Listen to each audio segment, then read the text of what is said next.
What's up guys, it's Katie and we are back with another Game of Thrones recap and review. Oh my gosh, it is Sunday. I'm so excited. We are going to be talking about Season 8, Episode 2 of Game of Thrones. If you are not caught up, turn away, turn it off, go watch the show, come back and then check out my recap review. And if you are not subscribed, please hit that subscribe button. I'm going to be doing a recap and review after every Game of Thrones episode of this season, which there aren't many left. Oh my gosh, how could we only have 4 episodes left? That is insane. All right, so I'm just gonna hop right into this episode because I feel like a lot happened. So just overall, I have to say that, you know, I think that this episode gave me a lot of the exposition that I wanted from the first episode. You know, obviously I was like super hyped about last week's episode, as a lot of people were, but I really did want more of these moments between characters and I wanted a little bit more exposition because I knew once we got into battles, it was going to be battles. And so I kind of wanted this setup, and I wish that they put a little bit more of that in last week's episode, but I was very happy with this week's episode because we did get a lot of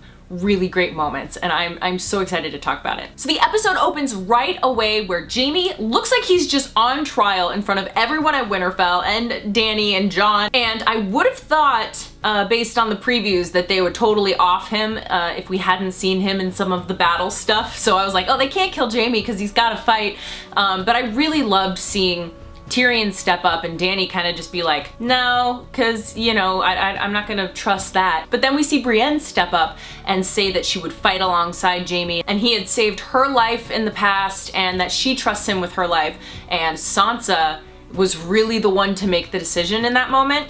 And I loved that because I mean, all of the North only really wants to listen to Sansa, and they are still just not having it for Dany or any of the people Dany brought with her. I love that Daenerys doesn't love what Sansa says and basically is like, well, what does the Warden of the North think? And Jon's just sitting there like wide-eyed because he is still trying to process last week's information that Sam dropped on him about his parents. So he just kind of sits there and is just like, yeah, what Sansa said.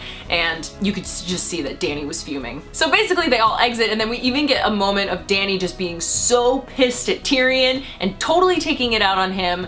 And you know, he's made mistakes before, and in this moment she is so pissed and she is almost like threatening Tyrion, which is so interesting, and I will come back to talking about that in just a second. The next scene we had was between Gendry and Arya, where she basically goes to check in on her weapon. She's like, is it done yet? And he's like, oh, I have so many more to make. And in that moment she kind of has to prove that she can handle it, I think, for Gendry to really kind of make it immediately for her. And so she throws those knives and they're just like perfect. And the look on Gendry's face is hilarious. I love that he mentions to her that it's safer in the crypt, which we all know from the trailers. We see there's a sequence of events where Arya is running from something and it looks like she's in the crypts. So I'm not sure how she's gonna end up there. Obviously we are seeing her run from something and it looks like she's in the crypt, and they're sending so many people to the crypts, and I'm just wondering if the Night King is able to like raise buried dead as well, because like what else would you be running from in a crypt? Like and what would Arya be running from? She wouldn't run from the army of the dead.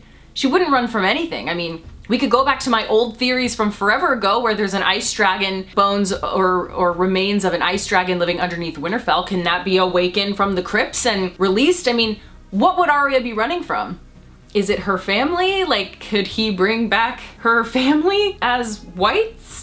I don't really know, but what would Arya be running from is sort of my biggest question. And it was mentioned so many times in this episode about how much safer the crypts are, which leads me to believe that that's gonna be the first place that is the least safe. I really love the next scene between Bran and Jaime because Jaime just flat out comes out with an apology. You know, I think Bran probably already knew that Jaime was a changed person. I love how previously, you know, when Jaime's in front of the whole council, how Bran says the things you do for love. Jaime, I think, makes a really good plea as to, you know, how he was really just fighting for his family and doing what he thought was right until he realized what his family, Cersei, is doing is not right, and now he's there to fight for the living. And I think that's so honorable of him, and I really love the moments between Bran and Jaime because I just feel like that was something that I didn't even think about. I'm like, oh, not until last week where I was like, oh yeah, Jaime's gotta confront Bran now.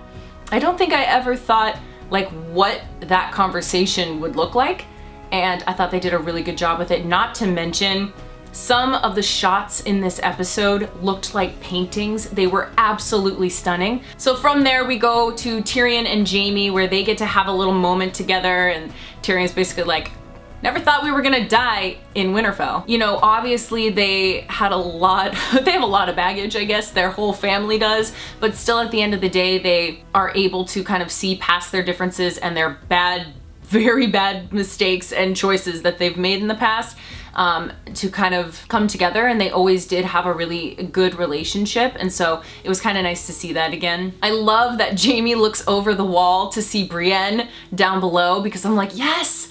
Oh, that's all I want is like a Jaime Brienne moment. And we see Pod, who's like fighting one-handed, like a freaking amazing, like he got so good, and Jaime even goes down to talk to Brienne and makes a comment about, you know, he's gotten really good, and she's just like, eh, which cracked me up because I was like, oh my gosh, we just watched him do something really cool one-handed, and she's like, he could still get better, you know. I loved that. And I even love that she pointed out to Jaime that he hadn't insulted her yet. It also kind of showed Jaime turning a leaf and, you know, hopefully, you know, making amends by fighting for the right side. So I'm just so interested. This season's gonna get crazy. And then he says to Brienne that, you know, he's not the best fighter anymore. He's only got one hand, and he'd be honored if he could fight under her command. And I think that that's really cool, and it's gonna be really interesting if they get to fight together. Next scene, we have Jorah going to Dany and basically saying how he was so jealous that Tyrion became Hand, and Dany's like, well, I didn't think I'd ever see you again. And then Jorah tells Dany that she needs to forgive Tyrion. And I just think that that was really nice to see someone that Dany has been so close to the entire series and have one of them basically back Tyrion. You know, I think she needs to trust the people around her, but she's really not trusting anyone. So I think the only person that can really get through to her that she would be able to trust would be Jorah. And, you know, then he also makes a comment like, well, you may want to go forgive/talk to someone else. And then we get our Sansa Dany. It wasn't a face-off, but Dany basically kind of went in there, open arms. I feel like you don't like me. And, you know, Sansa brings up a good point. Men do stupid things for women, and men are easily manipulated by women. And, you know, Dany, I feel like, told it in such a great way how, you know, she says, who's manipulating who? And I thought that that was really great, because I think just Sansa needed to hear from Dany. And I think Sansa needed that because, you know, one, she's protecting the North, but two, you know, I think that's kind of her way of being a little protective of her brother, who, you know, she kind of followed in Catelyn's footsteps and never fully, you know, accepted him as a brother. And it's kind of nice to see her just step up and you know, care about it. But, you know, we don't know if it's coming from a place of her just wanting to protect Jon or just thinking about the North and not trusting Dany. So that was interesting. But then when Sansa basically says to Dany, well, what's next? What's gonna happen next? You know, we vowed to never fight for a king or queen again. Dany gets so pissed, like so pissed. And that's really concerning me because Dany has never had anger issues until this season. So it feels super weird to me because this is kind of coming out of nowhere. I mean, I guess she's had tendencies of, you know, being angry when she's betrayed, but to see her getting angry after conversations like this seem odd. I feel like this show currently is setting her up to be like her father, and we've gone so long knowing that she's different. And even Tyrion makes a comment saying to Jaime that Daenerys is different. She's not her father. But we're getting all these little hints these past 2 episodes of her having a very, very short fuse and getting really angry. So I really hope that's not the direction they're going with this, and I hope it's one of those bait and switch things, and I hope that the show is like making us think that way, but then it ends up being something else. But I really hope that's not the path they're going with this. So fast tracking a little bit, we get Theon arriving in Winterfell saying that he wants to fight for Dany, and he and Sansa have a nice little reunion, which I really liked. Tormund and Dolores and Beric all arrive in Winterfell, and they're like, oh, we had to go around the army of the dead to get here. And it's like, wait a second. But the army of the dead don't need to eat or sleep, but like, how are you faster than them and got around the army? I mean, it's fine. It's fine. We'll suspend reality for a television show. But for me, I was just like, wait, what? How were you able to get around them and get to Winterfell before they did? It's fine. We obviously need them at Winterfell, so it's gonna work out. So I love this next scene because it was basically all of our major players around a battle map, and they were all just going over their plans for this epic battle. And I love that Bran is finally and slowly giving out more information. You know, he tells them all that the Night King wants him and he's coming after him. He's not just going to be, you know, rushing on in, and they think if they can take out the Night King, they can take out his whole army. Bran said he's gonna just wait in the Godswood, and hopefully the Night King will come for him, and then they can set up some sort of elaborate trap for him. There's no way traps work. I mean, I feel like this is a great plan. It sounds great in theory.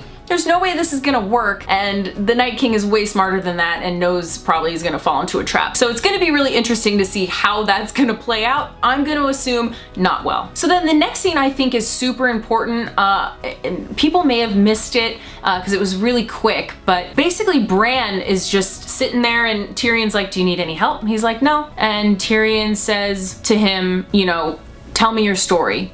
And Bran's like, well, it's really long. And Tyrion's like, yeah, but like, we're trapped in a castle and like, we've got plenty of time, so lay it on me. And I'm like, ooh, this is a great moment because Tyrion was literally told that he's there for his mind. And I think in that moment, I literally was sitting there just like, okay, Tyrion, come up with something.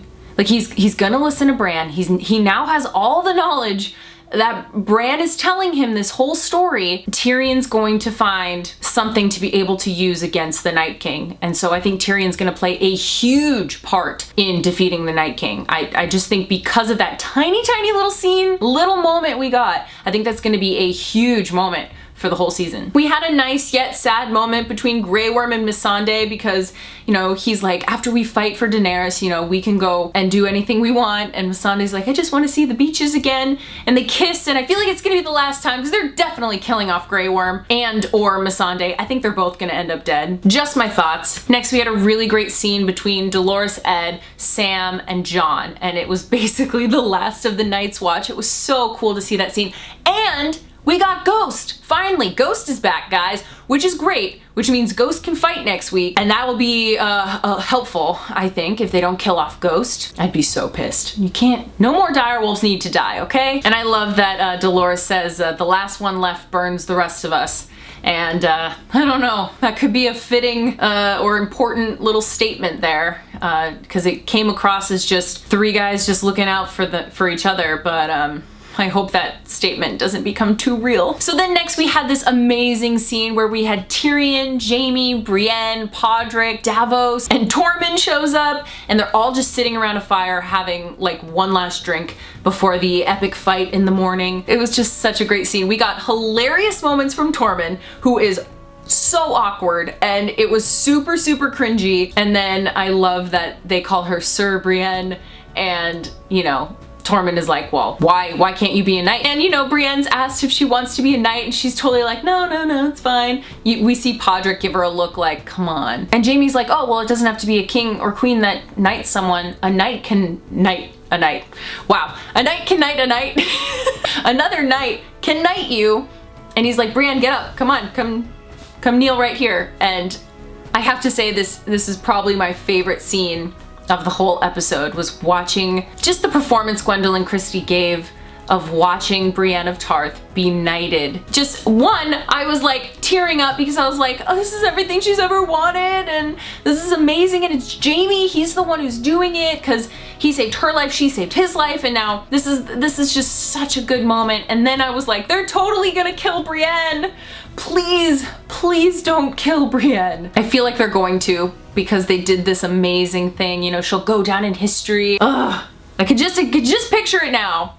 I really hope they don't kill Brienne. But that moment was so sweet. I loved it. I loved that moment so much. We did get another moment between Arya and the Hound, and Beric showed up. It was a really interesting reunion of the three of them together. It's nice. I kind of like seeing Arya with the Hound, and I'm hoping they even get some more moments in the future. But yeah, she's like, I'm not spending my last day or night here with you guys. And hey, the next scene, for all you Gendry Arya shippers out there, you got what you wanted. I don't know how I feel about it, but hey, you know, happy for Arya if that's what she wanted. I feel like there's so many people out there that have been shipping them from the beginning. I'd be interested to see if they both survive this, like what happens between them. The next scene, we have Sam, who approaches Jorah and gives him his sword, his family sword. That was a nice, sweet moment. There was a lot of touching moments in this episode, and now I'm thinking like, oh gosh, now they're gonna kill Jorah. Like literally every moment I'm like, that person's gonna die, that person's gonna die. Like I cannot trust this show, it is a problem. We're here, the final scene, and I didn't know if they were gonna do this before